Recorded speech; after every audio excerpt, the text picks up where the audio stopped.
사도행전 9장 10절에서 16절까지 말씀을 통해서 우리 기도수점 치유와 서밋이라는 제목으로 말씀을 함께 나누겠습니다. 제가 사도행전 9장 10절부터 15절을 읽어드리겠습니다.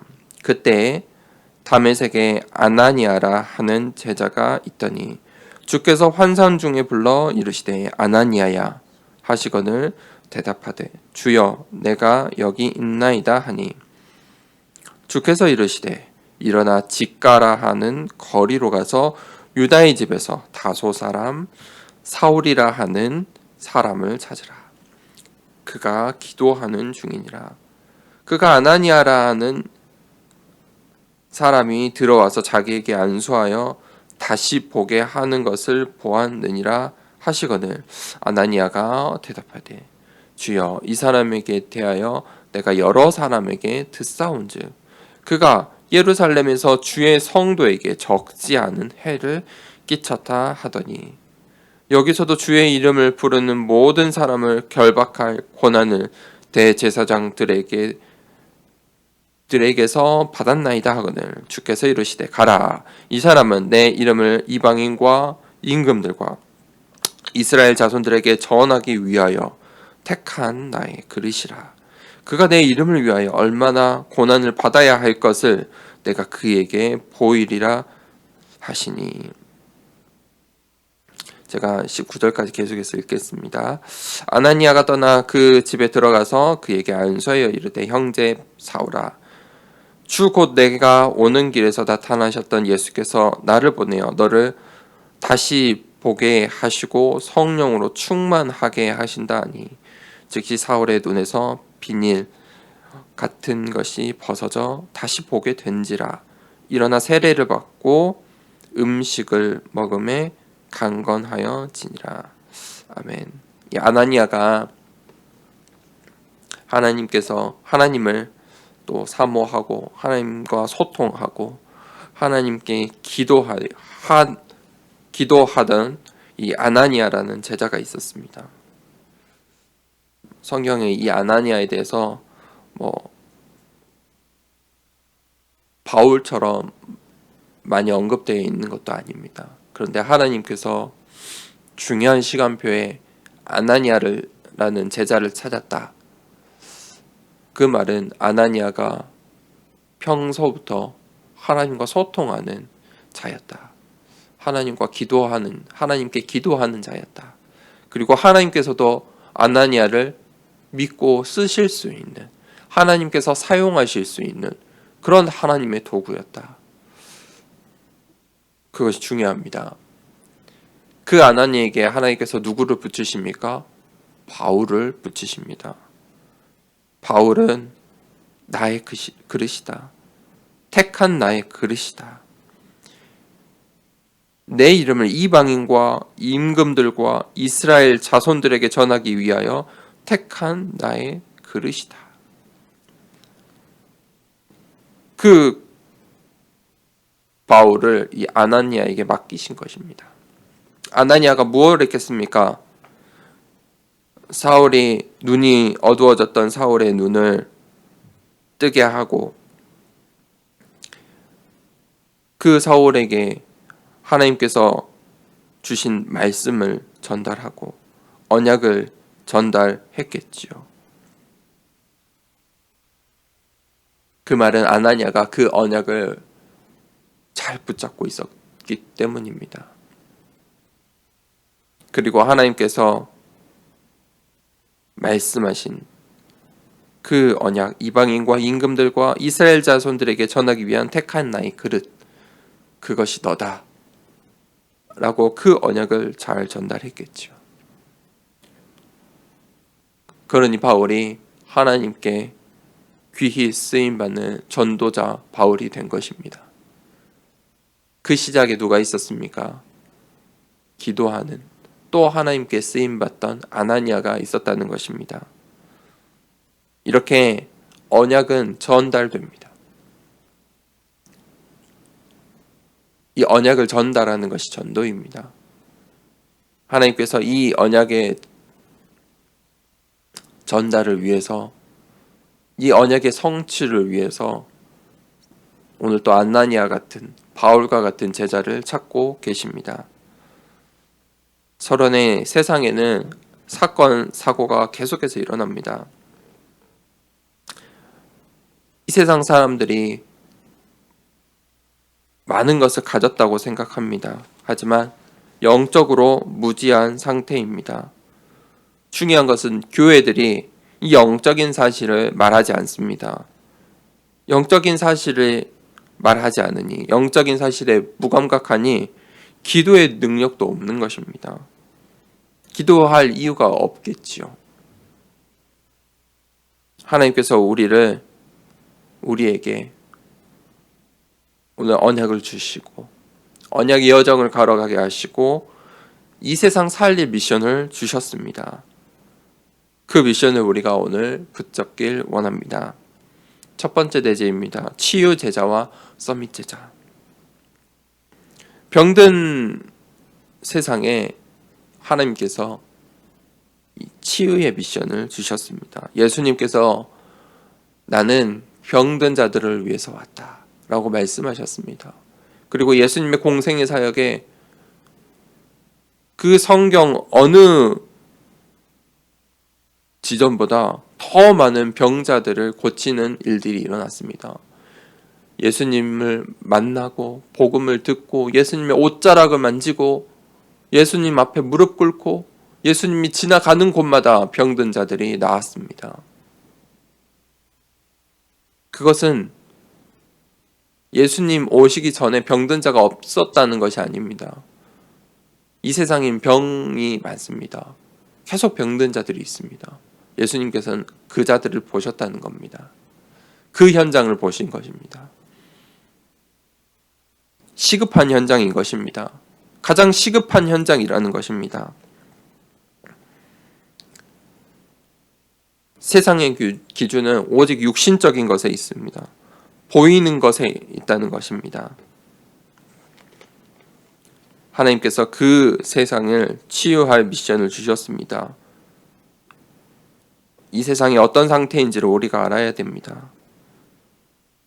12가지 사탄의 도구로 불신자 상태에 6가지 상태에 창세기 3장, 6장, 11절 함정과 올무의 틀 속에서 사람들이 이 세상이 혼돈, 혼란 속에 빠져 있다는 것입니다. 그 병든 세상에 필요한 것이 무엇입니까? 치유입니다. 치유를 어떻게 할 수 있습니까? 좋은 약, 좋은 음식, 운동, 그것으로 진짜 치유를 할 수 없습니다. 근본 치유를 위해서는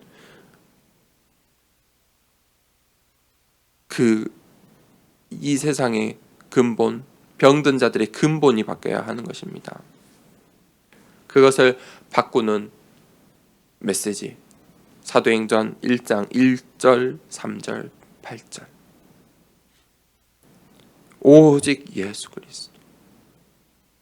그 오직 예수 그리스도를 누리는 하나님의 나라, 그 하나님 나라 속에 있는 이 오직 성령의 역사들, 그것으로만 진정한 근본 치유가 일어날 수 있습니다. 그 근본이 바뀌었다면 예배를 통해서 우리의 심령이, 우리의 육신이, 우리의 뇌가, 우리의 영혼이 힘을 가져야 합니다. 영적인 힘을 길러야 하는 것입니다. 그때 비로소 완전한 치유의 응답을 받을 수 있습니다. 그때 하나님께서 반드시 이 병든 자들을 병만 고치시는 것이 아니라 증인으로 사용하십니다. 그게 바로 서밋입니다. 응답이 있는 사람입니다. 하나님께서 병을 그냥 주신 것이 아닙니다. 병이 들었기 때문에 치유하신 것이 아닙니다. 그들을 증인 삼으신 것입니다. 그것이 서밋입니다. 확실한 증거를 가진 자입니다. 그래서 우리가 이 세상의 영적 서밋으로 우리의 기능의 서밋으로, 문화의 서밋으로 이 시대 앞에, 왕 앞에 설 수 있는 것입니다. 오늘 보십시오. 바울이 어떤 상태였습니까? 병든 상태였습니다. 하나님께서 병든 바울을 치유하시고 언약을 주신 것입니다. 병들었다는 상태는 굉장히 중요한 축복의 기로에 있는 것입니다.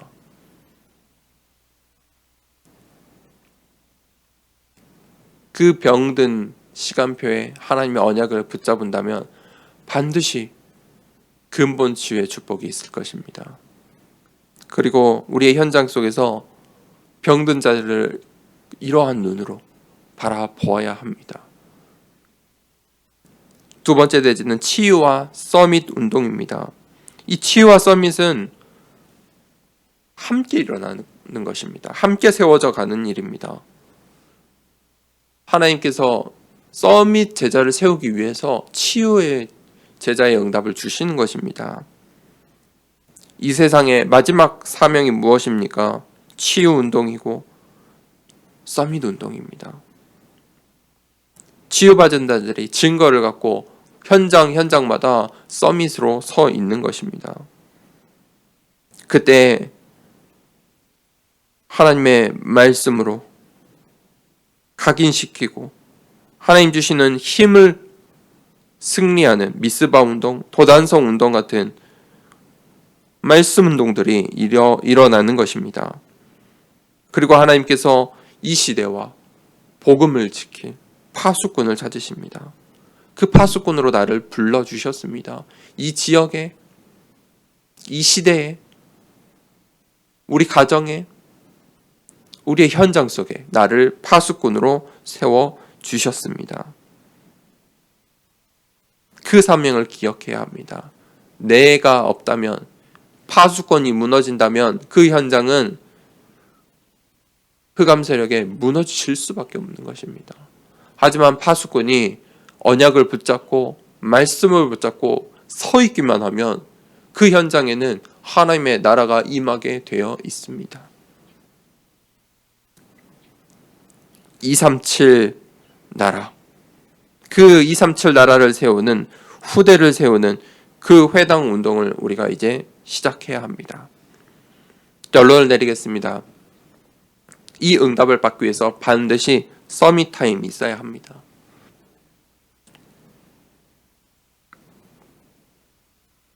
사도행전 1장 1절, 3절, 8절 이 138의 언약을 누리기 위해서는 반드시 서밋 타임이 있어야 합니다.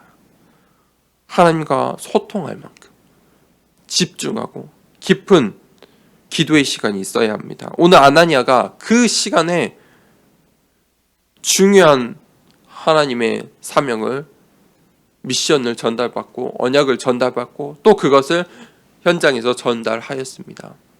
아나니아가 만약 기도하지 않는 사람이었다면 하나님께서 이런 미션을 주셨을까요?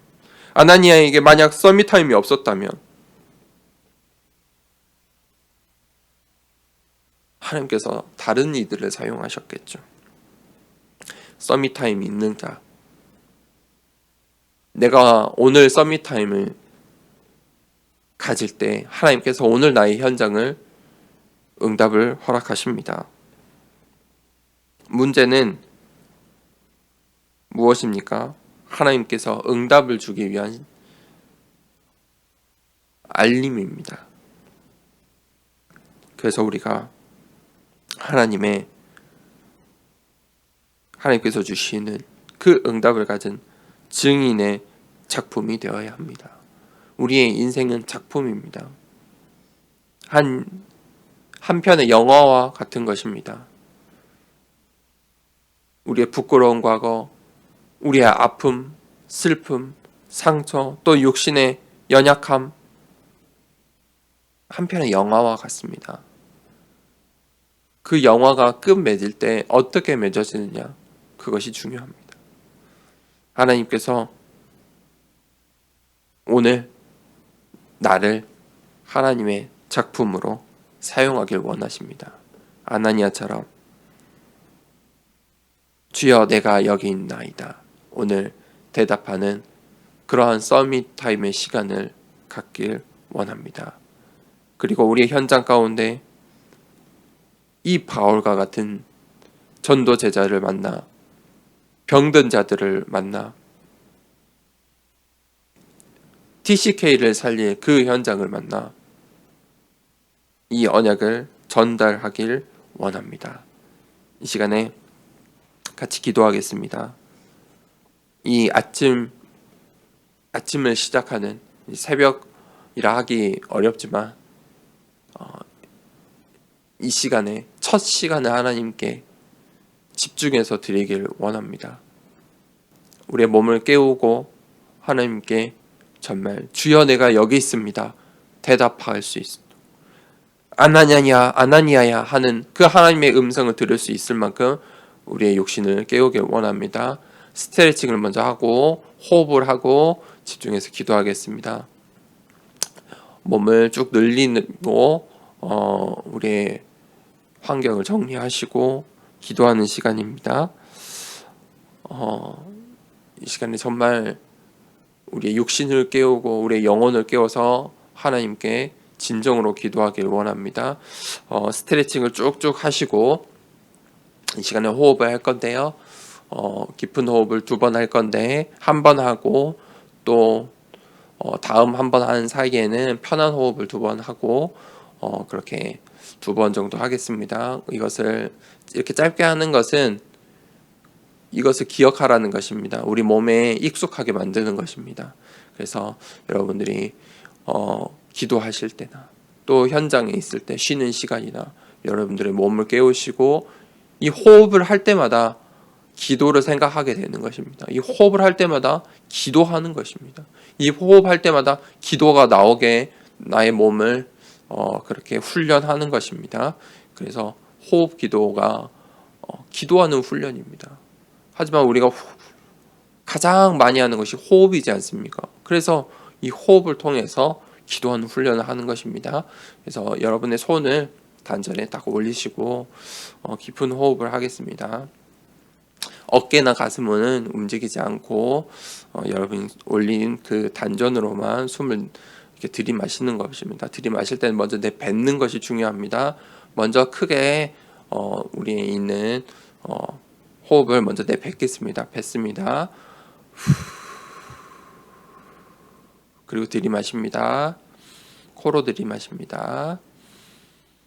쭉 들이마시고 끝까지 들이마시고 참으셨다가 하나, 둘, 셋, 넷, 다섯 천천히 다시 내뱉습니다. 또 편하게 호흡을 2번 쉬겠습니다.